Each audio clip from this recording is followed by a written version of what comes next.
a Cleveland Jewish News production. This episode contains explicit language and graphic descriptions of violence that some may find distressing and that might be unsuitable for some listeners. Discretion is advised. I remember getting a call Sunday afternoon, and I couldn't process what I was being told. That's a call no one wants to ever have. I remember looking at my wife, when the realization that Aliza had died, hit me.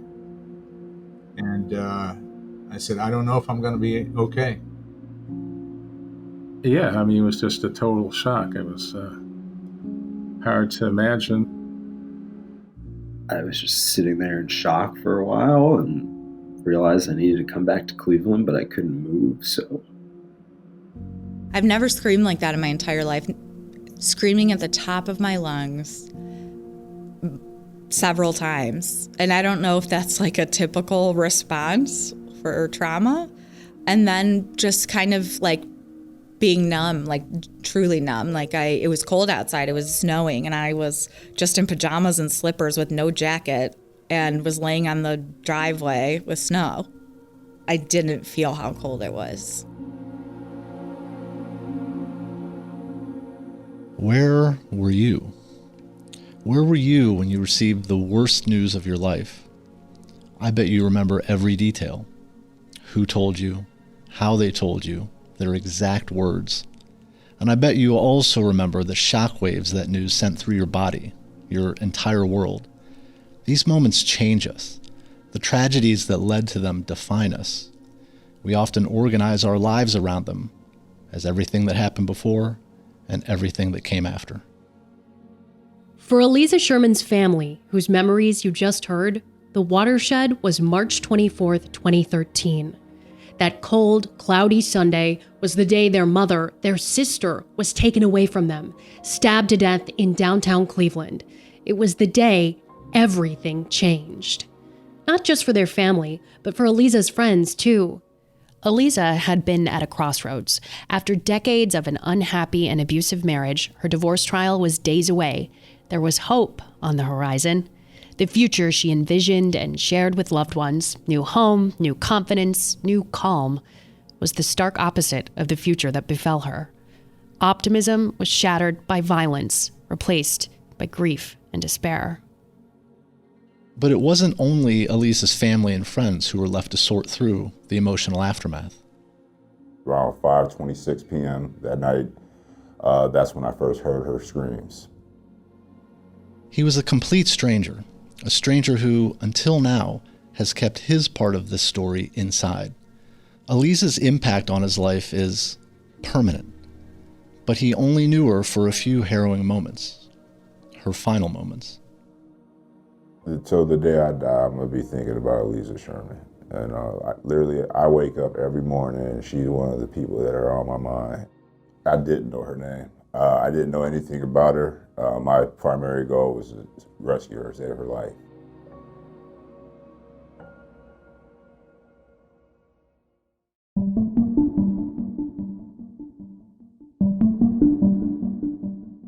I'm Mike Butz.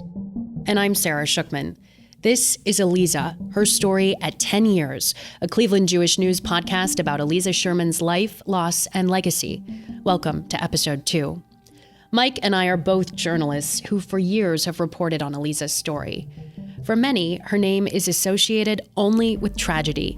Beechwood nurse and mother of 4 on the verge of a disputed divorce trial, stabbed 11 times and left for dead on the sidewalk. It's been 10 years, and her case remains unsolved without a suspect. In episode 1, we started at the beginning, Aliza's beginning, and introduced you to, not the murder victim, but the kind, caring, joyful, and principled woman whose background too often gets left out of news coverage. Today, we jump ahead to her end, March 24th, her last day on this earth, and everything that day has come to represent.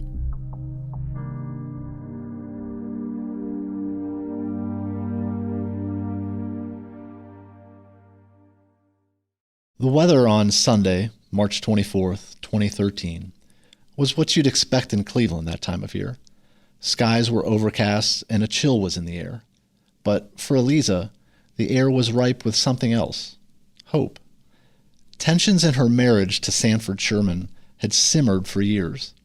Beechwood police reports showed 22 calls had been made to their home on Penshurst Drive for domestic disturbances. Her longtime friend, Jan Lash, remembers the emotional toll it all took. We all knew the trauma that she was living every single day. And living through that every single day with her was horrible. To see someone that you love have to live this way. That trauma was predominantly verbal abuse, arguments, raised voices, concerns over children and money. A civil suit filed after her death outlines concerns Aliza had over family bills and assets she believed her husband hid from her. It also makes claims of exotic dancers and extramarital affairs.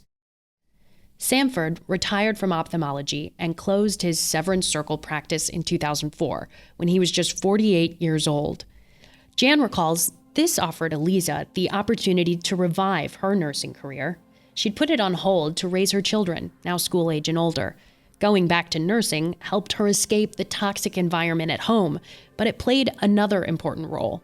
Aliza was now, again, making a meaningful difference in people's lives as an in vitro fertilization nurse. And along the way, she received respect from all her colleagues. Her confidence was slowly being restored. Another longtime friend, Mary Fuhrer, noticed the difference that made. I mean, it's amazing she finally had the courage to really go through with this divorce. I mean, because it was years in the making, years. It was like War of the Roses. It was bad. On March 24th, 2 years after filing for divorce, Aliza was finally only 2 days away from her divorce hearing. Her new beginning was in sight. That Sunday afternoon, she was scheduled to meet with her divorce attorney, Gregory Moore, at the Stafford & Stafford law firm offices on Erie Plaza in downtown Cleveland. The firm, now known as Stafford Law Company, specializes in divorce and family law and has built a reputation around taking a hardball approach to its cases. That's why a friend had recommended the firm to Aliza, anticipating the battle she was in for. She originally hired Joseph Stafford to represent her when she filed for divorce in 2011. But in March 2012, he was suspended by the Ohio Supreme Court for violating 6 of the state's rules of professional conduct, accused of fraud, deceit, and dishonesty. His brother and business partner, Vince Stafford, had been suspended by the same body since April 2011. With the Staffords suspended, Aliza's case fell to Moore. He and Aliza had met the day before, Saturday, March 23rd, to prepare for Tuesday's divorce hearing. But later Saturday, he contacted Aliza to say he found something else he felt they needed to review and asked that she return on Sunday. Aliza's brother, Harry, was on the phone with Aliza as she drove downtown. She told me that the meeting was scheduled for 2:30, but she called her attorney to delay it to 3 o'clock. And then she told me it got delayed till 4, and then it got delayed till 5. And I never asked her, well, who delayed it those next 2 times? But it wasn't her. When Aliza arrived at the firm's offices at 55 Erie View, she couldn't find Moore. Erie View Plaza is a narrow, pedestrians-only passage that runs between Cleveland's main artery, East 9th Street, and East 12th Street. On the south side of the street is the Galleria at Erie View Shopping Center, a partially empty former mall. On the north side is the imposing multi-tenant building where the law firm's offices are located. Monday through Friday, this central business district buzzes with activity. Workers bounce back and forth between meetings, and you might catch nearby residents grabbing lunch or coffee at the Galleria's food court. But on this Sunday, the streets were empty. No sporting events, no conferences in town. The wind off Lake Erie discouraged anyone from staying outside. We can't be sure, but it's conceivable Aliza passed no one as she parked her car at a metered spot along East 12th Street and walked down Erie View toward the glass doorway. The brutalist fortress-like building was locked because it was the weekend and many offices inside were closed. She texted to let Moore know she was downstairs, waiting outside. He eventually responded and told her he was there. Records show Moore was not actually there, but we'll get into that later. When she asked him to unlock the door, that didn't happen. Seconds after, she told Moore she was going back to her car because it was too cold outside. Aliza was stabbed 11 times.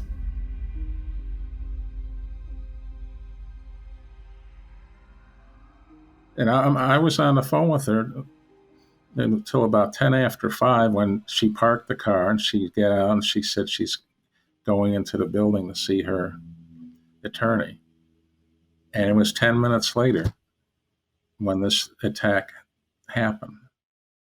Aliza's friend Jan was also in touch with Aliza that afternoon.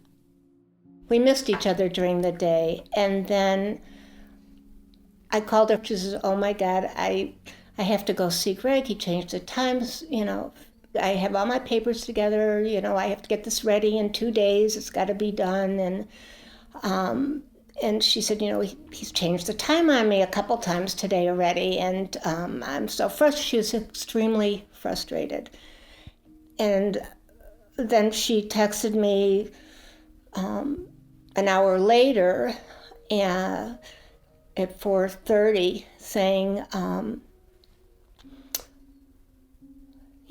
thanking me for being there for her. And I'm sorry. That was just the last time. And I am sick that I didn't go with her.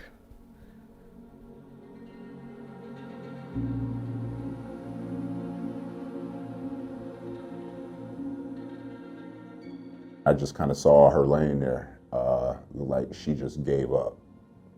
So I instantly ran to the door. And as soon as she heard that door open and heard my voice, that's where she kind of came back. And that's where, I jumped into action. We rarely consider the impact of finding a body or witnessing a crime. In books and movies, it's often a stranger who plays this part. Their role is simply to advance the narrative. Their identities are unknown, and their feelings left unexplored. But in real life, these chance encounters that last only a few minutes leave marks that last a lifetime. That's Kenny Shepard's story. And she was laying stiff in a, kind of like a sleeping position, face down. And when she turned over, I saw the severity of the situation. There was a lot of blood all over the place. And I wasn't sure what was done. I wasn't even aware it was a stabbing. I was thinking she was shot. Went up to her, said, "Are you okay?" And that's where she turned around. I saw everything, and all she was screaming was, "Help me, help me." I remember the day like it was yesterday till this day. On March 24th, 2013, Kenny was up on the 4th floor of the Erie View Plaza building, monitoring the international network of the telecommunications company he worked for. He was relatively new and assigned to weekends. He just earned his degree from ITT Technical Institute in 2012, and now he was working a job he was good at and starting a promising career. He felt good about life and held his head high until he heard Aliza's screams. When she screamed the second time, it was like a blood-curdling scream, and I knew it wasn't normal. Knowing he had to be one of the only people in the building, he rushed down the stairs toward the lobby. The elevators were too slow. She was literally at the front door of where that building is, 75 building. She was laying right there at the front. Kenny was concerned for his own safety, too. For all he knew, the attacker was lurking nearby, watching his every move. And as a 28-year-old black man, he feared how police would respond when they arrived on scene. You remember what you had on? Yeah. What was it? It was an all-black sweat outfit. I like to wear a hat, so I had a hat on. She looked like she was a well-established woman. She had a lot of expensive things around her. And one thing I didn't want to be confused was that I'm the person responsible for this, or I was trying to rob this person, especially with what I was wearing that day. I didn't want them to think that. Kenny did everything he could that day, probably more than most of us could. We've chosen not to share the call here out of respect for Aliza's family, but Kenny first called 911 and pleaded for an ambulance in this life or death situation. He ran into the street to look for a dropped weapon or even footprints, but found none. Not wanting to abandon Aliza, he quickly returned to her to comfort her. Cleveland police, fire, and paramedics soon arrived. Kenny was questioned by police and gave them as much information as he could. He explained that, on a quiet weekend, the only way to access the building where he worked and where the Stafford and Stafford law offices were was with an ID badge. Within a half hour, he was back upstairs. A couple of hours later, he spoke with Cleveland police detectives who called. There was a lot that was running through my head. I was definitely in shock. A huge fear hit me too, because I'm in the middle of a major crime scene here, and I wasn't expected to walk into this. So I was kind of scared of what that's going to bring. One thing that I was also feeling was like, this is my time to step up and do something that could potentially be helpful for another person. In this case, was saving her life. So that was like one of the biggest things that was on my mind. There was a lot of anger about the whole situation, that somebody did this to a woman on a Sunday. And after, I was kind of still am upset about that. Somebody would do that to her. He also has concerns, many concerns, over how emergency personnel and first responders handled the situation. You'll hear more about those concerns in the next episode of this podcast. But for now, it's important to understand these moments changed Kenny's course in life. I was a very career-driven person. I was trying to get my bachelor's degree at the time. And, I felt like such a failure by letting her die like that, that I kind of didn't think I was going to be much more after that. I felt like, I'm not even going to be that great in this career if I can't even do the basics here. So I don't know, I kind of beat myself up a lot about this day. It's definitely affected me till now. His sleep is haunted and restless. His ability to trust the world around him diminished. His mental health distressed by the trauma. Fearing for his own life is the price he pays for being a good Samaritan that day. They probably saw me the entire time, see what I was going to do, what I might know. They were probably surveying the situation, and then they just ran away like a coward that they were that day. So now that they see me standing there and they see that I came out of that door, I'm thinking they're probably coming after me next. So I kind of went into this underground state where I kind of blocked myself off from the world, so just to prevent anything happening to me or my family. For Kenny, March 24th, 2013 is when the world started to close in on him. Anxiety and distrust intrude upon every interaction. He can't shake a sense of failure. He works to overcome these challenges, and he prays. In those prayers, he says her name out loud, Aliza. I want her to know I'm still thinking of you. I'm sorry about everything that happened.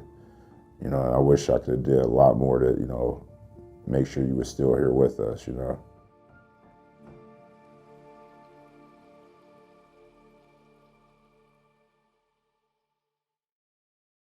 Aliza had traveled alone. No one was with her. Kenny didn't know her name. It took hours for people to realize something was wrong. Her daughter, Jen, in graduate school at the time, had been cramming for a pharmacology exam. She received a text message from Aliza at about 2:55 that afternoon, letting her know she was on her way downtown to meet with her attorney. But otherwise, and uncharacteristically, Jen and her mom didn't connect that day. Aliza knew her daughter was in study mode. But I actually didn't talk to her that day, which is just, I don't even know how to put it into words. But I talked to her every single other day, probably 5 to 10 times a day. Like, never went to bed without saying goodnight. And even when I worked night shift, she would call into the unit and check on me at 1 a.m. because she'd still be awake. As the evening wore on, however, Jen tried to get a hold of Aliza, but couldn't. A gut feeling started to tell her something was wrong. Her instincts compelled her to search for her mom. She abruptly left her stolen home, in her pajamas and slippers, and frantically drove around East Side suburbs trying to retrace Aliza's steps. Eventually, she received word that police were on the way to the family home in Beechwood, but they wouldn't say why they were coming until they could do so in person. Jen waited in the driveway with her brother, Jeremy, who at 17 still lived at home with Aliza in Sanford. When police arrived, 2 officers approached. Jen pulled one close and cried, "Is my mother dead?" The officer said, "I'm sorry to say, your mom was killed." I remember just being in shock. I mean, on the one hand, she had said to me so many times, that she was worried, and if something ever happened to her, make sure, the truth was brought to light. And, but it's a feeling that's really hard to put into words. I just was screaming. Another of Jen's brothers, Jason, was a med student at Ohio University at the time. I had a big exam. It was during the March Madness tournament. I was with my buddy watching a bunch of the games, but I had a big test the next day. So I went home, and it's just one of those things like you read about it in books, but I just had some feeling in my gut that like something was weird. And then I got a phone call from my brother. That was Jeremy calling. Told me what happened, and it was like, 6 o'clock, 6:30 on a Sunday. And then I was just sitting there in shock for a while and realized I needed to come back to Cleveland, but I couldn't move. So to spend the night there and drive home in the morning. And I remember it was raining the whole ride home. Athens, Ohio, where OU's campus is located, is more than 3 hours away from Beechwood. But yeah, I remember like it was yesterday. I was watching basketball.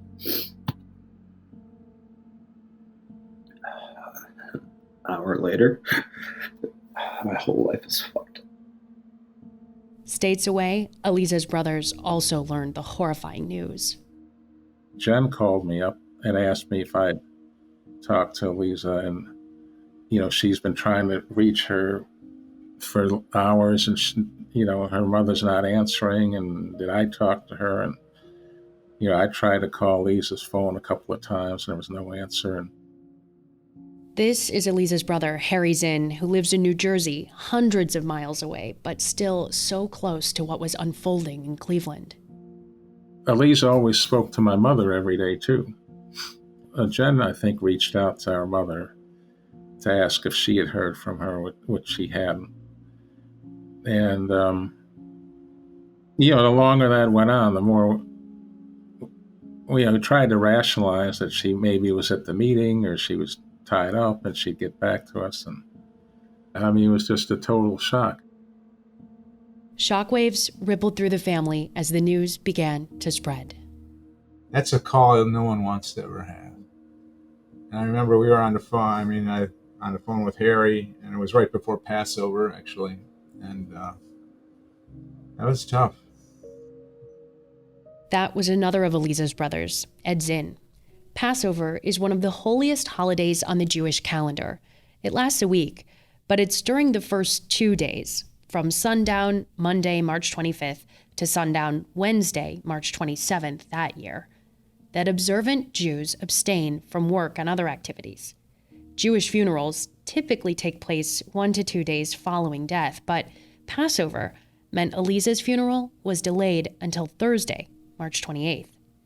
Harry and his family drove through the night Wednesday from New Jersey to attend the service. They were joined by about 600 others at Berkowitz Kuman Bukat's Memorial Chapel in Cleveland Heights. It wasn't until after the funeral that Ed, who lived in Fort Lauderdale, Florida, planned to break the news to their mother. She also lived in Florida. At 87 years old, Doris, a Holocaust survivor, had herself been hospitalized for congestive heart failure since March 23rd and wasn't fit to travel back to Cleveland. Sharing Aliza's fate was a heavy burden. Ed dreaded telling Doris, as she and Aliza were particularly close. Jen joined them by phone for support while Ed went to Doris's hospital room, but they were surprised. Call it a mother's intuition, but somehow Doris already knew. Don't even like to think about it still, because I got to tell you, when I see things on TV, like bad events or bad things that happen to other people, I usually have to turn away because I start reliving my own traumatic experience from that. It took me to a dark place in the world that I wasn't sure I was going to be able to crawl out of. It's like you were in a black hole and it was sucking you in, and you just weren't sure. And it took a long time to come out of it, to be honest. It took months. Aliza's longtime friends, her longtime confidants, were deeply affected. Was anything left unsaid between them? No, says Mary. They always shared their concerns and love with Aliza. We all really loved her, and so our conversations with her were always trying to make her more upbeat and positive. If we saw what was going to happen in the future, of course, there'd be words to be said, but We were afraid of that, what was going to happen. At least I know I was, and I know that you were. But regrets over dashed dreams remain. Her friend Jan remembers shopping for furniture with Aliza for a new home she hoped to buy after the divorce. Finally looking forward to a future, and then that future is gone. What ifs haunt them too. Another good friend, Maria Zuhl, who for years worked with Aliza as a nurse, remembers March 24th, 2013, and wishes she could have done more. The loss still, and will always, sting. Every time I met my other friend, who was a nurse with us too, I'd say, I don't know, to her, I'm worried about Aliza, you know. That would be the first thing I say to her when we'd be going out. I just am sorry if I say something to her now, and I say it now. I wish I would have been there for her. I wish I could have done more for her. Should have been there for her more. So I'm committed to get her justice. I'm committed to get her justice.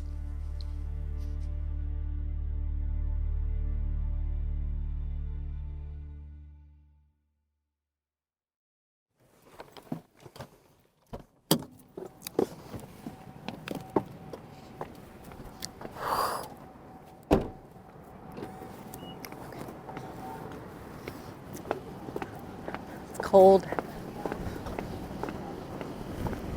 We had like 1 year that it was sunny. Like 1 year.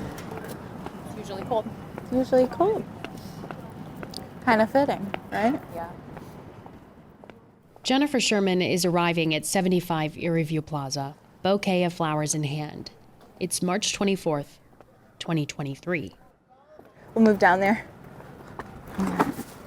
Just gonna like scatter it in front of this right here. Right, this sign I usually do. This is where she was, right here. She was right here, Aliza. Jen is back at the place her mother was attacked and taken 10 years ago. Today, like every March 24th that's passed since, that empty space of sidewalk bears Aliza's photo and those flowers. Oh, it's cold. Oh, it's always colder down here. Justice for Aliza became a rally cry in the very early days after Aliza died. It was not just a wish, but a demand from those who loved her dearly. Find justice for Aliza. A group of community members dedicated themselves to the case and efforts to keep the investigation in the public eye. They've held a Mother's Day community walk, rallied outside Cleveland Police Headquarters to raise awareness for safety on downtown streets, conducted a women's self-defense class, partnered with Cleveland-based Mace brand to distribute pepper spray. They've shared red bracelets, magnets, and T-shirts with her photo, even a billboard near a heavily trafficked intersection, all with that message, justice for Aliza. And many times, they've returned here to Erie View. Definitely hard being here, you know, when I turn around and look at the floor and, you know, think of those pictures that were initially, you know, posted online with her shoes and her folder and her pink glasses case that I remember her pulling out so many times. And I stand here, it's hard, but it's also, to me, a symbol of perseverance. This year, like many in years past, there were supporters with those wristbands. Sara and I were there. Reporters, news cameras. Jen takes her position in front of them, flanked by Jan, Maria, and other friends. Jason, his fiancée Janie, and her family are here too. So thank you all for being here today. Today marks 10 years since, our mom, Aliza, was brutally murdered right here outside 75 Erie View. And, we continue to come here every single year until someone is held accountable. And that, will never change, although we just hope that we are not here next year. Hopefully this year we'll get the answers we're looking for. It's just kind of frustrating, frankly, that to keep coming back here every year, but we will until hopefully we don't have to anymore. So just thank you guys for being here. That was Jason, the event's only other speaker. We usually do a moment of silence to just, stop and remember what happened here, and to also remind everyone that, there's a killer that is still walking the streets free. And this person needs to be held accountable. If they were able to get away with something like this in broad daylight once, who's to say they can't do it again? Our mother deserves justice, and so we'll ask that everyone take a moment of silence to just remember Aliza.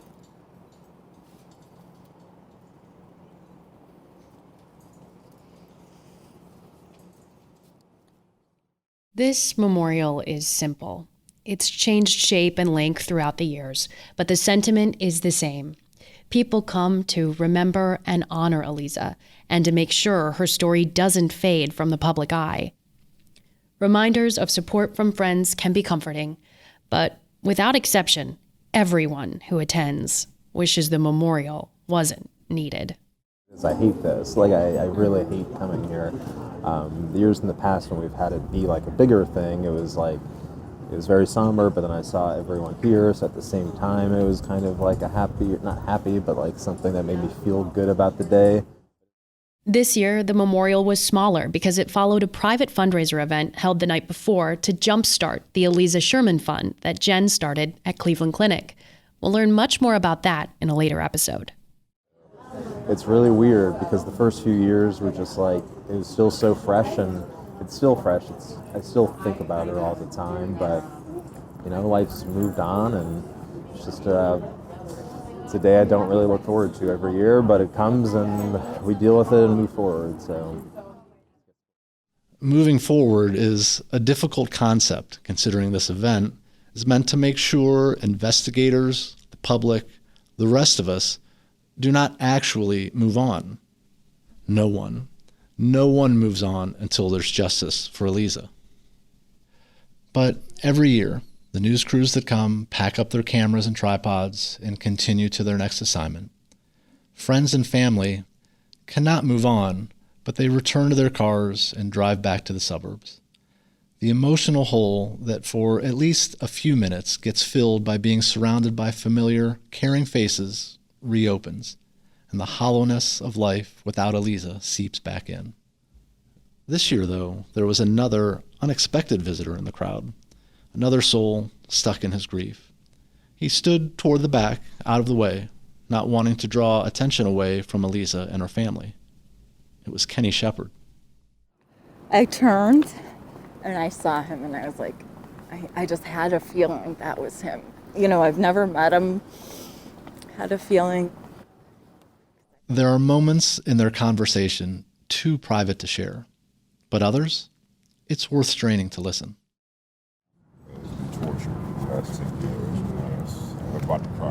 I know, me too. That breaks my heart to hear that. I appreciate it. Thank you, bro, for not leaving her alone.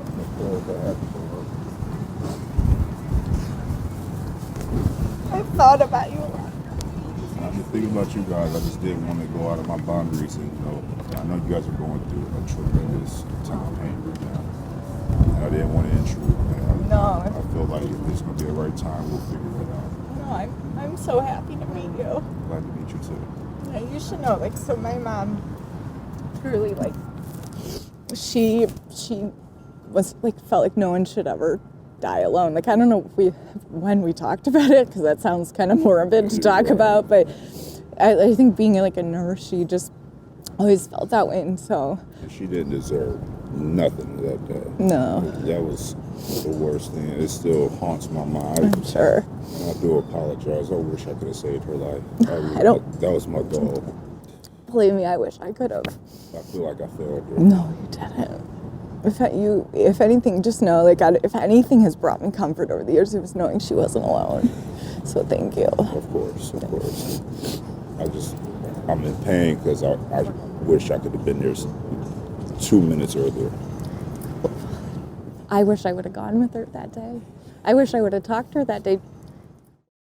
Kenny has come to this vigil before, but he's never met Jen through the crowd. In fact, on March 24th, 2019, Kenny left Aliza Sherman's vigil for a family gathering where he met his now wife. Her initials are the same as Aliza's, A.S., and that he met her on March 24th, the same day Aliza entered his life years earlier, feel like more than coincidences. That's how I feel. I think about that. I feel like your mom sent her to me. I believe that. Oh my God, I love that so much I could cry. Sara and I watched this unfold in real time.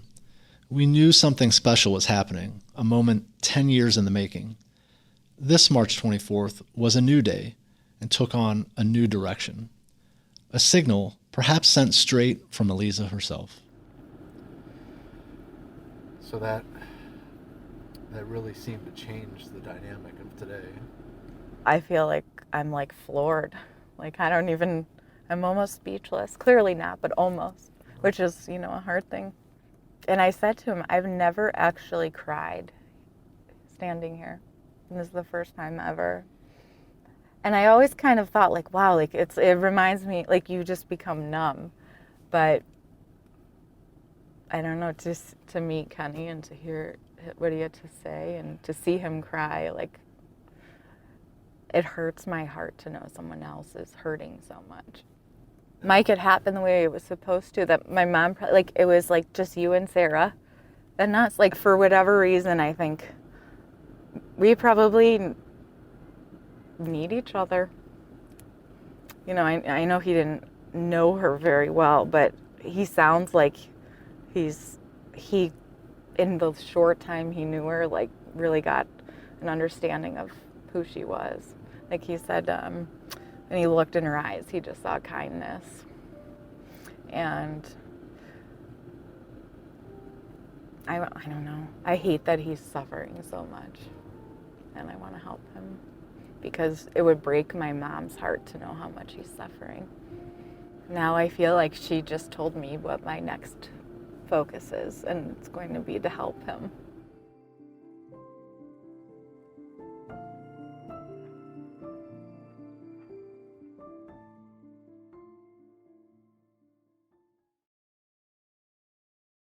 On this day, or perhaps especially on this day, Aliza is still working in people's lives. Aliza's legacy and how she's inspiring change is still ahead on her story at 10 years. But first, on the next episode, we'll dive into the investigation and sit down with the new eyes on this cold case. I guess, has it been worked on in the last month, or is it really... It's been worked on today. Okay, today. Yep. And it'll be worked on after this. Gotcha.